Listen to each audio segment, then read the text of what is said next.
ជំរាបសួរពុកម៉ែបងប្អូនអតិជនដែលមានតម្រូវការជាមួយនឹងប្រភេទគោយន្តមកទឹកឥឡូវនេះយើងរៀបចំឲ្យស្អាតមានច្រើនគ្រឿងមែនតែនបងអាចអញ្ជើញឡើងមកមើលផ្ទាល់ក៏បានដែរបងទាំងអស់គ្នា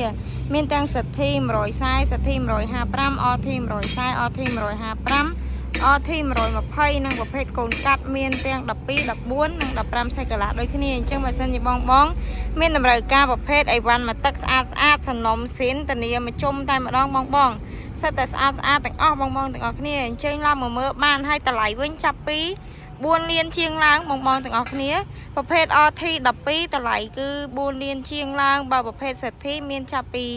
5លានក្រាស់ទៅ6លានជាងបង7លានជាងក៏យើងមានដែរអញ្ចឹងបងដែលគាត់មានថវិកាត្រឹម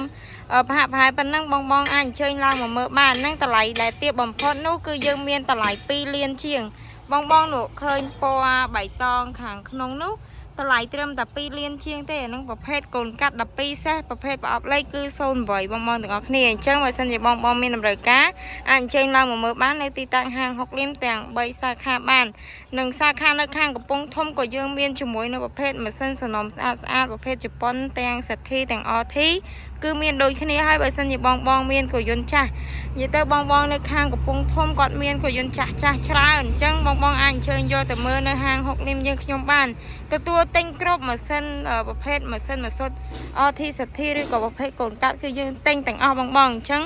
គឺមានទទួលវាយដូរដែរអញ្ចឹងបងដែលគាត់ចង់បាន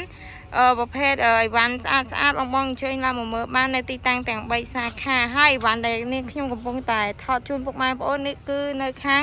ទីរួមខេត្តបាត់ដំបងពុកម៉ែបងប្អូននៅជាប់នឹងរង្វង់មួយនឹងផ្សាយសក់អញ្ចឹងបងដែលគាត់មានតម្រូវការអាចអញ្ជើញឡើងមកមើលផ្ទាល់បានតើអរគុណច្រើនបងជម្រាបលា